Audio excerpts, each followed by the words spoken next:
He was dying, not slowly, not peacefully. Darth Vader, the most feared man in the galaxy, was burning from the inside out. The Emperor was gone, the Death Star was gone, and somewhere on a medical ship above Endor, Luke Skywalker was weeping over a man who no longer deserved those tears. Vader knew it. He felt it with every labored breath inside that broken black armor. But before the darkness took him completely, he remembered something. A vault, hidden beneath the Imperial Palace on Coruscant. A chamber even Palpatine rarely spoke of, filled with Sith artifacts older than the Republic itself. And inside that chamber, a device, one the Emperor had studied for years and never dared to use, a time anchor, capable of pulling one living consciousness backwards through the Force, to any fixed point in history. Palpatine had called it too dangerous, too unpredictable, too great a risk even for a Sith Lord. Vader had called it his last option. With what little power remained in him, he reached out through the Force, across space, across time. His mind locked onto a single moment. The Clone Wars, the Republic still standing, Anakin Skywalker still reachable. And then, the galaxy tore open. Light collapsed inward. Time screamed. And Darth Vader, armor cracking, breath rattling, darkness pouring off him like smoke, fell out of the sky above Coruscant. The year was 19 BBY. Order 66 was still 3 months away, and somewhere in the streets below, a younger, freer version of himself was walking straight into the trap that destroyed everything. Vader had made it, but arrival was the easy part, because the moment his boots hit the ground, the Force rippled, and someone had already sensed him. Anakin Skywalker had faced battle droids, Sith Lords, and entire fleets without blinking, but this was different. He had felt the disturbance the moment it happened, a crack in the Force, sharp, violent, wrong. Like something had been torn that was never meant to be touched. Every instinct in his body told him to find it, to find whatever had caused it, so he went alone. No Obi-Wan, no clones, no council, just Anakin, his lightsaber, and that feeling pulling him toward the lower levels of Coruscant, like a magnet he couldn't resist. He found the figure in a collapsed alley off the Works District, massive, black, breathing in slow, mechanical rhythms that echoed off the Durasteel walls. Anakin ignited his blade. "Don't move," he said. "I don't know what you are, but I felt you arrive, and nothing that breaks the Force like that comes in peace." The figure didn't run, didn't raise a weapon. It simply turned, and Anakin saw the mask. The black, angular, expressionless mask, and behind the lenses, something that made his chest tighten in a way he could not explain. "You won't believe me," the figure said. The voice was deep, ruined, like gravel wrapped in grief. "But I need you to listen. Your life, and the lives of everyone you love, depend on what I tell you next." Anakin didn't lower his blade. "Talk fast." What came next hit him like a fist. The figure knew his name, his real name, not General Skywalker, not the Jedi. Anakin. It knew about Padme, about the dreams, about the fear he had buried so deep that not even Obi-Wan had seen it. It knew because it had lived it. "I am what you become," the figure said. Quiet, steady, like a confession that had waited 20 years to be spoken. "I am the end of everything you are right now, and I came back to stop it." Silence. Anakin stared. The lightsaber in his hand hummed. His jaw tightened. "That's impossible," he said. "You can feel it," Vader replied. "You already know I'm not lying. The Force doesn't lie, Anakin, even when we wish it would."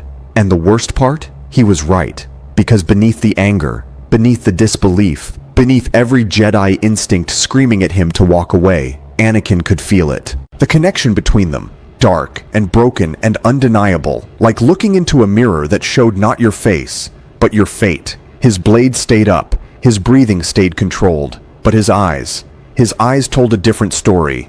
"Prove it," Anakin said finally. His voice had dropped to almost a whisper. "Prove what you're saying is real, and then tell me, how do we stop it?"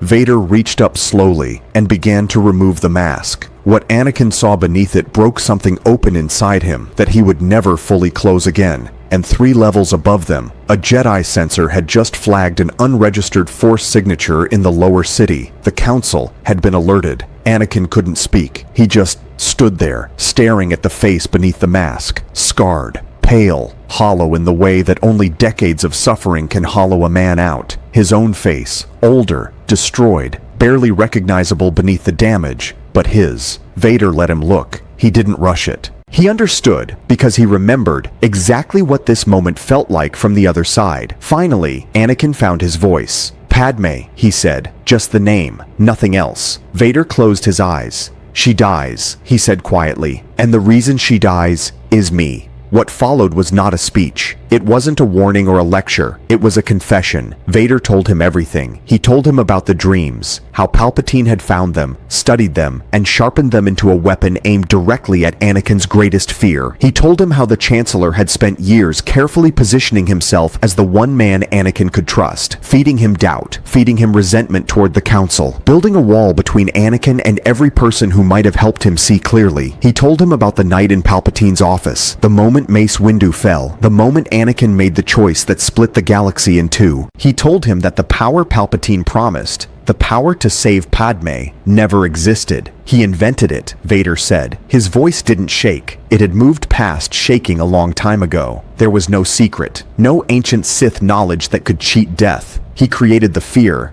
then offered himself as the cure, and I believed him. Anakin's hands were trembling now. Then Padme survived the birth, Vader said. Both children survived. Luke and Leia.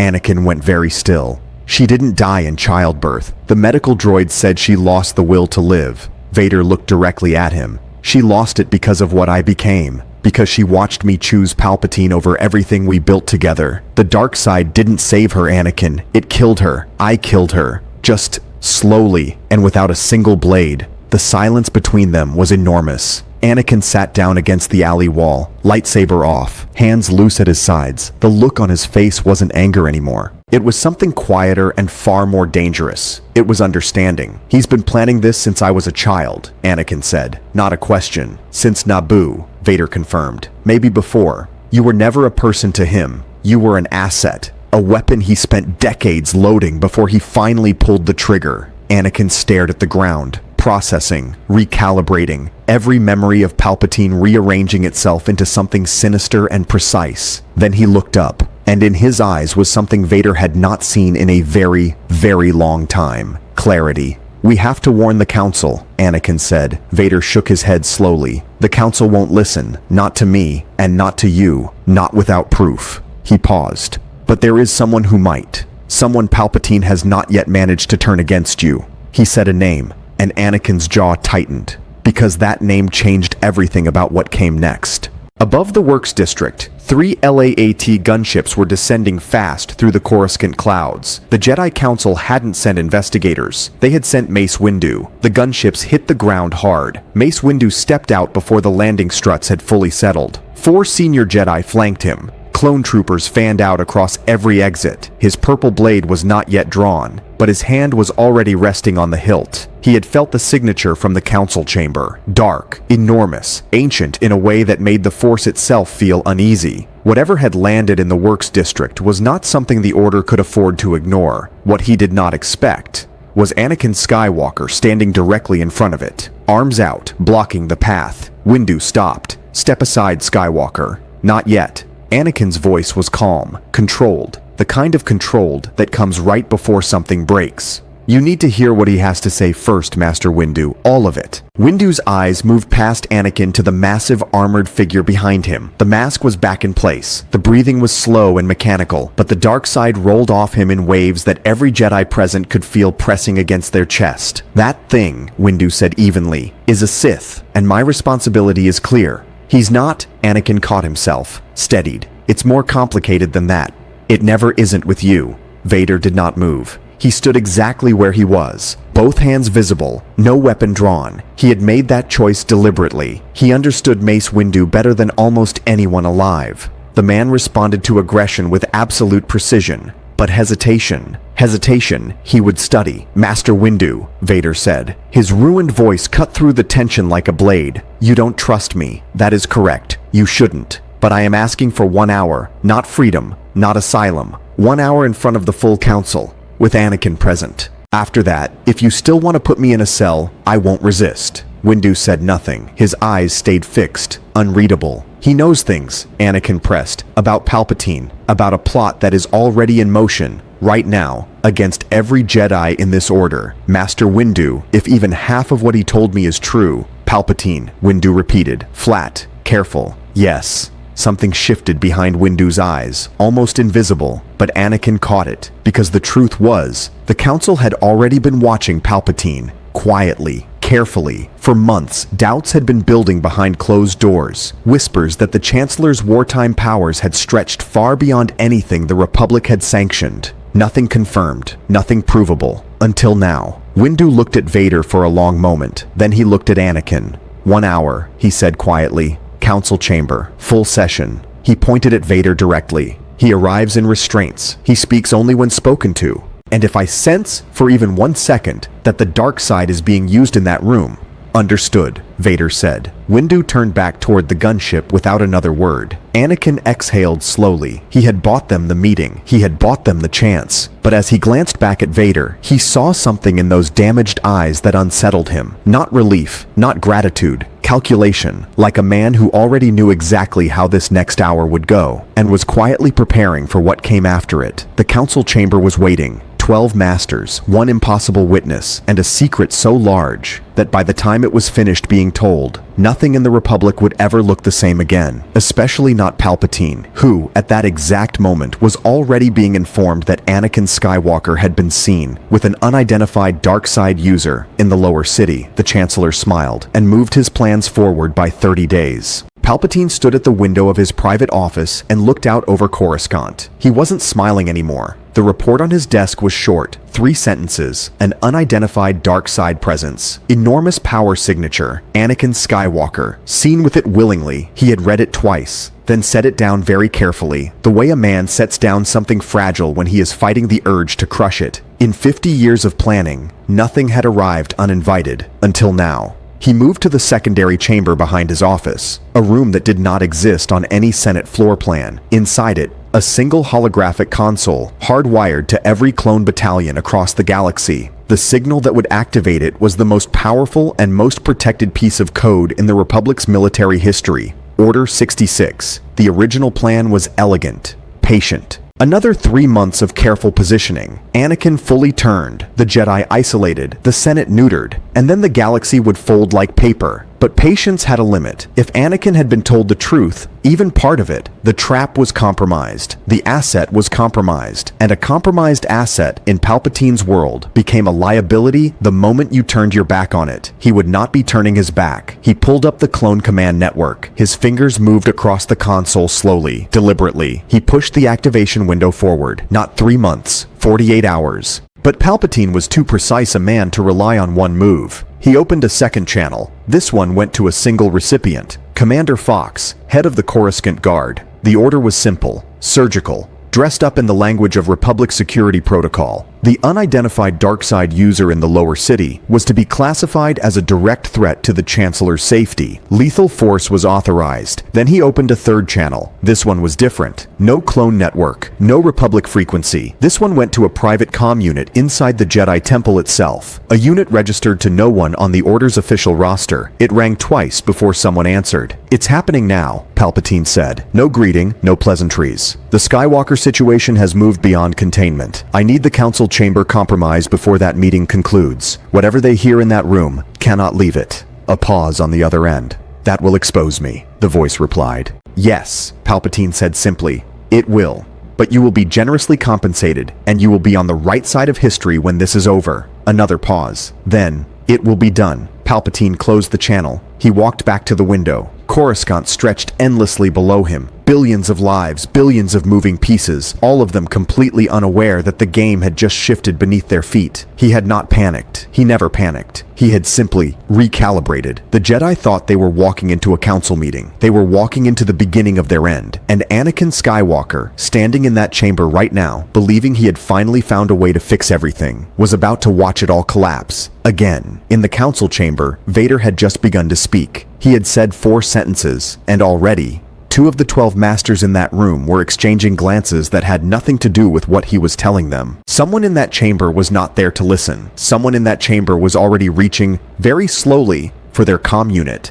It happened fast. The betrayal inside the council chamber came from a master no one suspected. A quiet man, patient, respected. The kind of Jedi who had spent 30 years being perfectly unremarkable. He had his comm unit open before Vader even finished his third sentence. But Anakin felt it. He was on his feet before the signal was sent, lightsaber in hand, the blue blade snapping to life between the traitor and the door in one clean motion. "Don't," Anakin said. The chamber went silent. Mace Windu looked at the Master, then at the open comm unit in his hand, then back at Anakin, and in that single, suspended moment, everything Vader had just spent an hour telling them became real in a way that no amount of words ever could have managed. The traitor bolted for the window. He didn't make it, but the signal had already gone out. Partial, fragmented. Not the full Order 66 sequence, but enough. Enough to ping clone commanders across 3 Coruscant districts with a single encoded word: mobilize. Within 4 minutes, clone battalions that had no business being in the capital were moving through the lower city, not toward a battle zone, not toward a Republic target, toward the Jedi Temple. Vader was already moving before Windu had finished processing what was happening. 20 years of living inside the Empire had given him something no other person in that room possessed. He knew exactly how this worked. "They won't wait for confirmation," Vader said, pulling up the temple's internal schematics from memory, a memory that had been burning inside him for 2 decades. "The moment those battalions reach the outer perimeter, they go in. Every Jedi in the building, knights, Padawans, the younglings."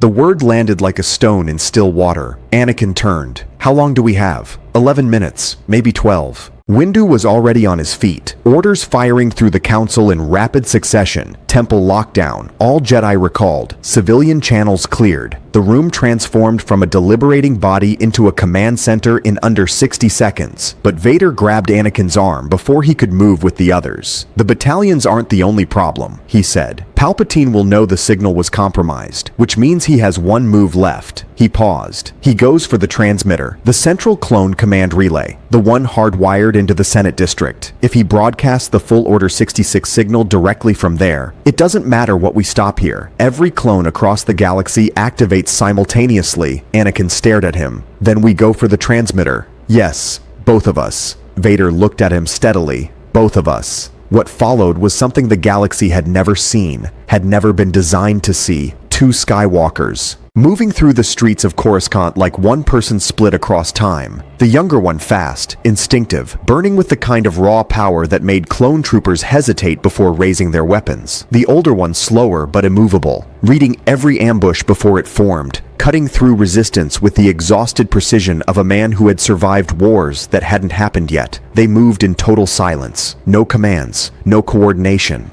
They simply knew. Because they were the same person, and the force between them was like a current, alive, electric, and pulling in one direction. The Senate District transmitter station came into view 3 blocks ahead. It was already surrounded. 2 full squads of Coruscant Guard, walkers on the perimeter, and standing at the entrance, visible even from this distance, a red-robed Imperial Guard that had absolutely no business existing in the Republic. Anakin slowed. "Those aren't clone troopers," he said quietly. "No," Vader said.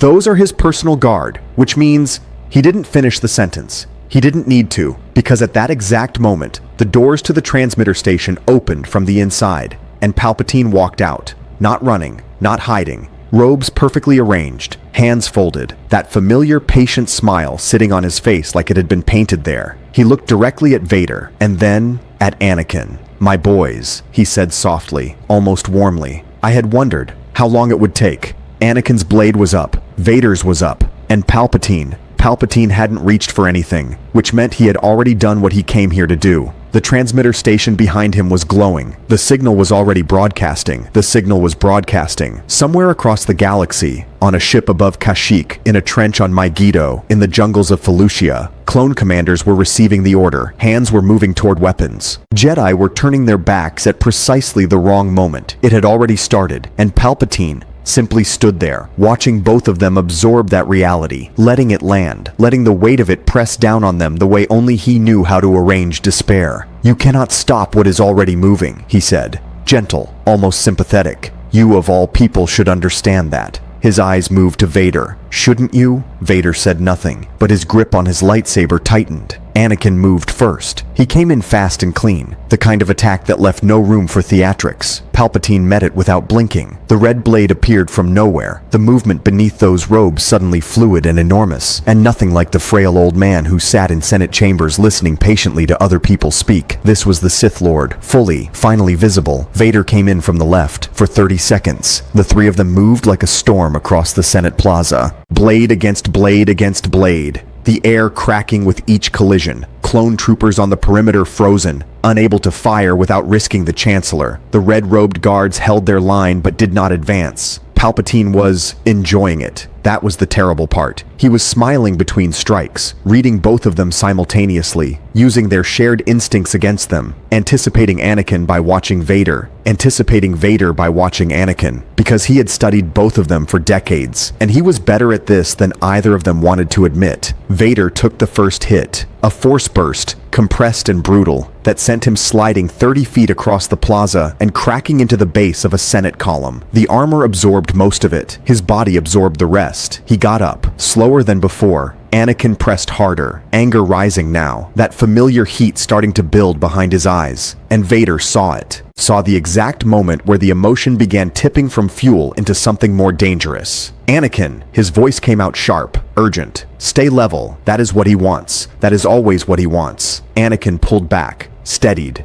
reset, and Palpatine, for just a fraction of a second, looked almost impressed. Then his eyes moved to Vader, and something shifted in them, a calculation completing itself. "You're dying," Palpatine said, conversational, matter of fact, like he was commenting on the weather. "I can feel it. Whatever kept you together long enough to make this journey, it's almost gone." He tilted his head. "You came all this way, broke every law of time and nature, and you still cannot stop this. Isn't that poetic?" Vader looked at him for a long moment. Then he looked at Anakin, and in that look was something Anakin had never seen on his own face before. Not in any mirror, not in any vision. Peace.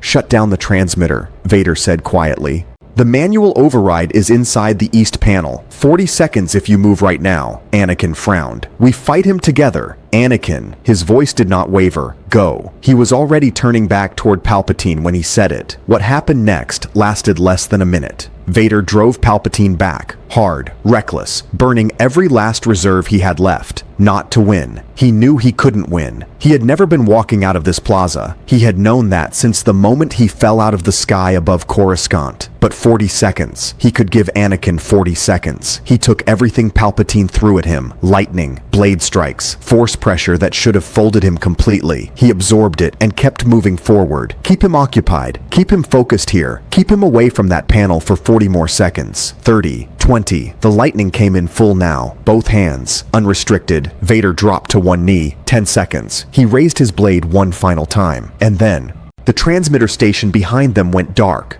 The broadcasting signal cut off.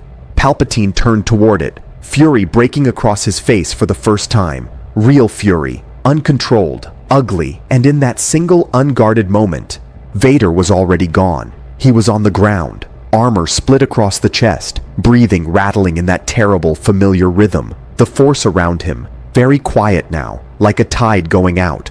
Anakin reached him in seconds, dropped beside him, hands hovering over the broken armor, useless, helpless, desperate. "Stay with me," Anakin said. His voice cracked on the last word. Vader looked up at him, and for the first time since arriving in this time, he smiled, faintly, beneath all the damage and the decades and the weight of everything he had carried alone for so long. "You don't need me to," he said. "You never did." His hand found Anakin's arm, held it once, firmly. "Live differently," he said.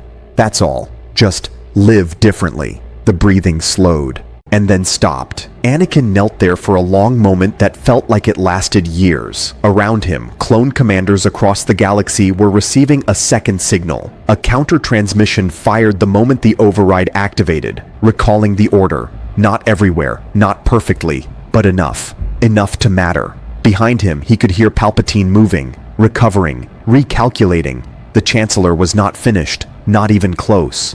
But for the first time in his life, neither was Anakin Skywalker. Palpatine was arrested at dawn, not dramatically, not with a battle, He was escorted from the Senate district by 12 Jedi Masters and a full battalion of Republic intelligence officers, the ones who answered to the Senate directly, not the Chancellor's office. He said nothing as the restraints went on. He simply looked at Anakin Skywalker across the plaza and smiled one last time, like a man who had lost the game, but had already decided what the next one would look like. Anakin held that gaze until the transport doors closed. Then he turned away and began the work. It took 6 weeks to untangle what Palpatine had built. 6 weeks of Senate hearings, Jedi Council emergency sessions, and classified intelligence briefings that rewrote everything the Republic thought it understood about its own leadership. The inhibitor chips inside the clone army were discovered, quietly, carefully, and deactivated across every battalion before a single commander was informed of what had been sitting inside their heads. Most of the Jedi survived, not all of them.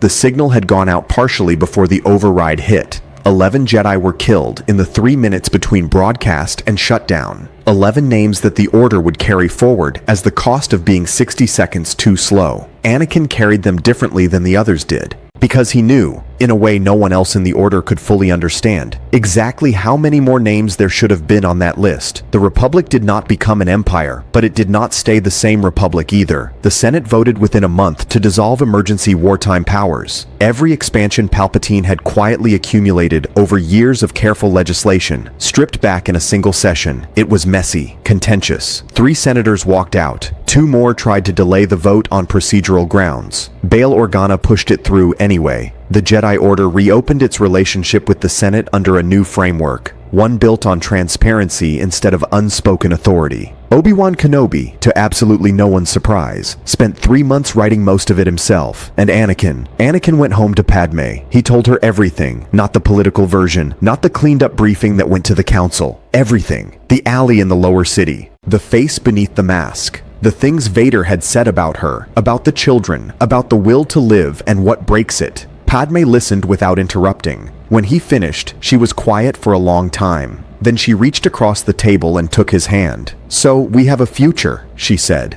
"Yes," Anakin said, "if we're careful." "And the children?" Anakin looked at her, really looked at her, the way Vader had described looking back across decades of regret and seeing only what he had thrown away.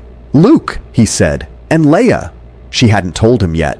She didn't know he already knew, but the way she looked at him in that moment, surprised, searching, eyes filling slowly, he smiled. For the first time in this entire journey, it reached his eyes. But the cost. Here is the part that history would struggle to record cleanly. Because Vader was gone, the man, the moment, the presence that had ripped a hole in time to make all of this possible. And with him went something the Force had not yet figured out how to account for. A paradox. Quiet at first. Just a faint disturbance that only the most sensitive Jedi could detect. A harmonic in the Force that felt like a question without an answer. Like a thread pulled loose from a tapestry that had not yet decided whether to unravel or hold. Yoda felt it first. He said nothing publicly, but in the privacy of his chambers on the top floor of the temple, he sat with it for a very long time. Because the question the Force was asking was simple. If Darth Vader never existed, then what becomes of the Chosen One prophecy, the one that said the dark side would be destroyed not by the Jedi Order, not by the Senate, not by any army or alliance or political revolution, but by a single act of love,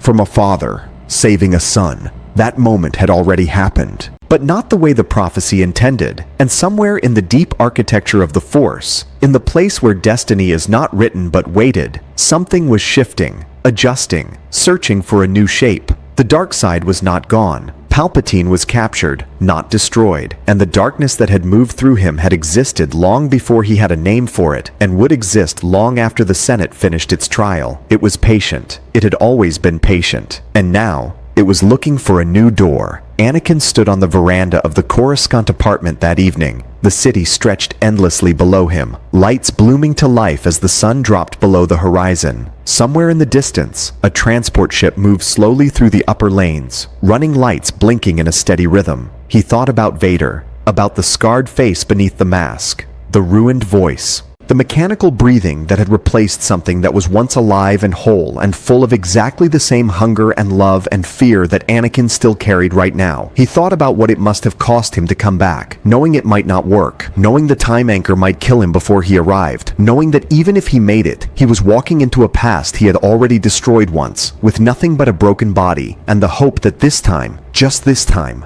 the warning would land differently. And then he thought about what Vader had said in those final seconds. Live differently, that's all. Just live differently. Anakin closed his eyes, breathed in, breathed out. Behind him, he heard Padme's footsteps, felt her hand find his arm, felt her lean lightly against his shoulder, in that quiet, familiar way that he understood, now more than ever, was not a small thing. It was everything. "Come inside," she said softly. He opened his eyes one more time, looked out over the city. Somewhere out there, the Force was rearranging itself around a future that had no roadmap, no prophecy written cleanly enough to follow, no Vader to either doom it or redeem it. Just Anakin Skywalker, alive, present, choosing. He turned away from the railing and walked inside. The galaxy was not saved, not completely, not cleanly, not in the way that stories prefer, but it was different. And different, when the alternative was darkness without end, was enough. For now, it was enough.